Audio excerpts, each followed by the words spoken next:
جب اپنی ذاتی ضرورت, یہ تو تصویر حرام ہے اسلام میں, اس میں دو رائے نہیں ہو سکتی. لیکن میرے بھائی پھر دبئی جانے کے لیے بھی تصویر کیا ہے؟ حرام ہے.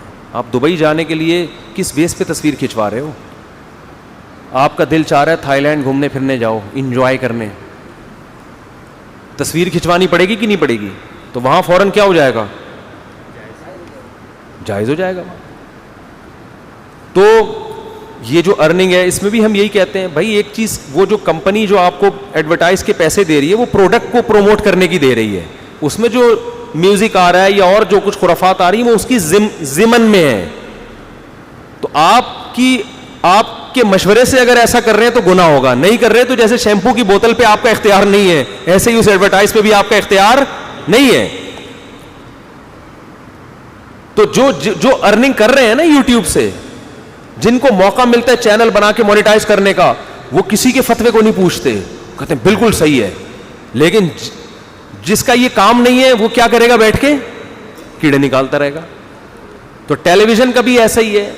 اب جو لوگ ٹی وی میں, مثال کے طور پر ایک نیوز اینکر ہے, وہ خبریں پڑھ رہا ہے, سارے علماء یہ کہتے ہیں اس کی تنخواہ کیا ہے؟ حلال ہے, کیونکہ وہ نہ ڈرامہ بنا رہا ہے نہ فلم ہاں سری حرام کام نہیں جائز ہو جائیں گے زمانے کی وجہ سے, کیونکہ آپ کہیں کہ چونکہ کفر کا غلبہ ہے تو اگر تھوڑی سی ہم نے پی لی تو کیا جا رہا ہے اس میں. مفتی صاحب نے کہا تھا چلتا ہے, یا ہم نے شراب بیچنا شروع کر دی, وہ تو عین شراب تو حرام ہے نا. ایک اور یا لڑکیاں ہی بیچنا معاذ اللہ کسی نے شروع کر دی کہ شیمپو کی بوتل پہ جب لڑکی جا سکتی ہے تو ڈائریکٹ کی بھی نہیں. وہ بھائی اس میں اصل مقصد وہ شیمپو ہے, ڈبہ مقصد کوئی بھی آپ سے ڈبہ خریدنے نہیں آتا نہ تصویر خریدنے آتا ہے. اصل مقصد وہ لیکوڈ ہے, وہ اس میں پھر ہمارے کنٹرول میں نہیں ہے, تو کمپنیاں اس میں جو کچھ کر رہی ہیں وہ کر رہی ہیں. تو بالکل اسی طرح یوٹیوب کی ارننگ کا بھی ہے. وہ جو آپ کو اس میں پیسے مل رہے ہیں وہ لڑکیوں کو پروموٹ کرنے کے نہیں مل رہے. وہ بھی لڑکی کوئی شیمپو کی بوتل لے کے آ رہی ہوگی, وہاں پہ بتا رہی ہوگی, تو کمپنی اپنی ایڈورٹائز کو پروموٹ کرنے کے پیسے دے رہی ہوتی ہے, آپ اپنی پروڈکٹ کو پروموٹ کرنے کے پیسے دے رہی ہوتی ہے. تو اس میں حرام کی آمیزش ہو رہی ہوتی ہے, یعنی حرام نہیں ہو جاتا وہ, کیونکہ اگر آپ اس بیس پر اگر حرام کہنا شروع کر دیں پھر یہ حرام کا دروازہ اتنا پھیلے گا کہ لوگوں کے لیے رزق کمانا ممکن نہیں. تو جن کا فتوے کی فیلڈ سے تعلق نہیں ہے نا, وہ تو بیٹھ کے فوراً کہہ دیں گے, لیکن مفتی کو پتا ہوتا ہے بھائی یہ اگر حرام ہوا نا تو پھر اس کا دائرہ کہاں ہے, پھر یہ بہت بڑا دائرہ ہے, پھر تو اسلام پہ چلنا ہی ممکن نہیں رہے گا. تو اس میں یہ فرق کرنا پڑے گا, اصلاً جائز ہے, وصفاً اس میں وصف ناجائز ہونے کا شامل ہو رہا ہے. اور اس کی فقہ میں بہت سی مثالیں. تو یہ جو نیوز اینکر ٹی وی میں آتے ہیں, ان کو تنخواہ کہاں سے ملتی ہے؟ نیوز چینل سے.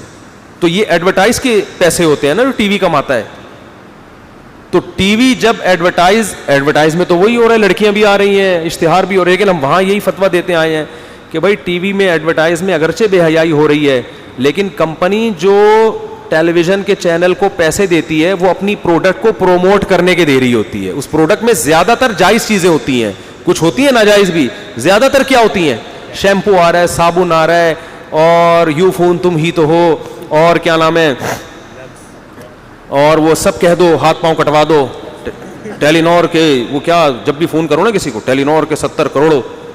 میں تو شروع میں سمجھا تھا پتہ نہیں کیا خبر پیش کر رہا ہے یار, 70 کروڑ لوگوں کو کورونا ہو گیا, کیا ہو گیا. آج ٹیلی نور کے 70 کروڑ, وہ کیا ہے, 3 کروڑ, کتنے کروڑ ہیں.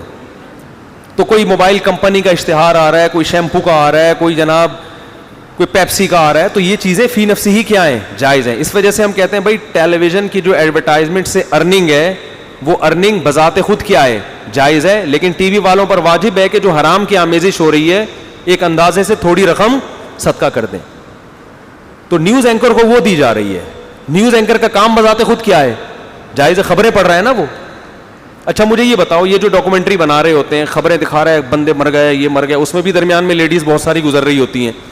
باپ کو چونکہ تم نے بغیر دوپٹے کے لیڈیز دکھائی ہیں لہذا تمہیں جو تنخواہ ملے گی وہ کیا ہوگی, حرام. وہ کہے گا بھائی میں یہ بندہ دکھا رہا ہوں, اور اگر لیڈیز بھی دکھا رہا ہوں تو اس کا مقصد خاتون کو نمایاں کرنا نہیں ہے, اس کے ساتھ کوئی مسئلہ ہو گیا بیچاری کے ساتھ, ٹھیک ہے نا. میرا مقصد اس بے حیائی کو پروموٹ کرنا, یہ اس کا ڈانس دکھانا نہیں ہے. میرا مقصد ہے یہ خاتون بیچاری لٹ گئی, ان کے ساتھ ڈاکو ان کا پرس چھین کے چلے گئے, جی محترمہ بتائیے کیسے ڈاکو آئے, کیسے گئے. تو ہم یہاں بھی اس کی ارننگ کو کیا کہیں گے؟ جائز. حالانکہ وہ بغیر دوپٹے کے تو ٹی وی میں آنا اس کے لیے جائز نہیں تھا. ہم کہیں گے مقصد معاشرے سے برائی کو ختم کرنا ہے. اس ڈرامے اور فلموں کو ہم اس لیے ناجائز کہتے ہیں ان کی ارننگ کو کہ وہ تو بذات خود ہے ہی غلط, اس کی تو ضرورت بھی نہیں ہے نا. اور دوسری بات یہ کہ ہم کمپنی جو اشتہار بنا رہی ہے جس میں عورتوں کا استعمال کر رہی ہے اس کو کے عمل کو پھر بھی ناجائز کہیں گے. بھائی دکاندار تو مجبور ہے نا شیمپو کی بوتل بیچنے پر, لیکن شیمپو کی بوتل بنانے والا وہ تھوڑی مجبور ہے اس پر لڑکی کی تصویر چھاپنے پر. وہ نہ چھاپے نا, وہ کیوں چھاپ رہا ہے؟ وہ کمپنی تو مجبور نہیں ہے نا, ان کو بہرحال گناہ ہوگا. لیکن یہ سب چیزیں اس وقت ہوں گی جب یہ سارے چیزیں کس کے کنٹرول میں ہوں؟ یا آپ کے کنٹرول میں ہوں. تو نیوز اینکر کی تنخواہ کو بھی جائز. ہاں ڈراموں فلموں میں لڑکیاں ناچ رہی ہیں اور جو بھی بے حیائی کے سین آ رہے ہیں اس میں اس لیے ہم اس کو ناجائز کہیں گے کہ بھائی آپ کو تنخواہ اگرچہ جائز ارننگ سے دی جا رہی ہے, لیکن جس کام کے عوض میں دی جا رہی ہے وہ کام کیا ہے؟ وہ کام ناجائز. جیسے ایک آدمی سے آپ کہو بندے کو مار کے آ جاؤ میں تمہیں حلال آمدن سے دوں گا, تو آپ اگرچہ حلال سے دے رہے ہیں لیکن جس کام کے بدلے میں دے رہے ہیں وہ کام کیا ہے؟ تو ناچنے والی عورتوں کی آمدن حرام ہے, چاہے کوئی آدمی اپنے خون پسینے کی کمائی سے دے رہا ہو, اس لیے کہ کام ہی ناجائز ہے. سمجھتے ہو کہ نہیں سمجھتے؟ اسی طرح بینکنگ میں پہلے تو علماء یہ کہتے تھے کہ بینک میں کسی بھی طرح سے جاب کرنا حرام ہے, لیکن اب بینک کا کام سود کے علاوہ بھی درجنوں کام ہو گئے ہیں. اب بینک میں جو آدمی صرف جو چوکیدار ہے, اب بہت سے علماء کہتے ہیں بھائی اس کی تنخواہ حرام نہیں ہو سکتی, اس لیے کہ بینک کی وجہ صرف سودی لین دین کے لیے نہیں ہے. بینک بہت سارے اور ایسے کام کر رہا ہوتا ہے جو فی نفسی ہی جائز کام ہوتے ہیں, وہ بہت ساری سروسز دے رہا ہوتا ہے لوگوں کو. تو بینک میں اس کی تنخواہ تو حرام ہے جو کسی بھی طرح سے سودی لین دین میں یا سودی لکھت پڑھت میں ملوث ہے. اسٹیٹ بینک میں ایک صاحب تھے جن کا کام تھا پرانے نوٹوں کو تبدیل کرنا نئے نوٹوں کے ساتھ. ان کو کسی نے فتویٰ دے دیا بینک کی ہر طرح کی نوکری حرام ہے, آپ اسٹیٹ بینک تو باپ ہے سارے بینکوں کا. تو جب وہ علماء کے پاس گئے انہوں نے کہا بھائی آپ کا سود سے نہ کوئی لینا نہ دینا, پرانے نوٹ تبدیل کر رہے ہیں کس کے ذریعے؟ نئے نوٹوں سے. تو اس کا کیا, یہ تو قوم کی ضرورت ہے یا نہیں ہے؟ تو یہ تو ایک کام ہے جو صحیح کام لگایا ہے بینک نے, حکومت نے آپ کے ذمے. تو اس لیے مسائل مفتیوں سے پوچھا کریں. ہر آدمی معاشرے میں کیا بنا ہوا ہے؟ فنٹر. تو بہت گہرائی میں جا کے ایک ایک چیز کو, اور جو آپ کو خرابیاں نظر آ رہی ہیں نا کہ یار یہ جائز ہو گیا تو اس کا مطلب یہ ہے یہ صحیح ہو گیا, تو بھائی وہ اس لیے ہے کہ معاشرے میں شر غالب ہو رہے.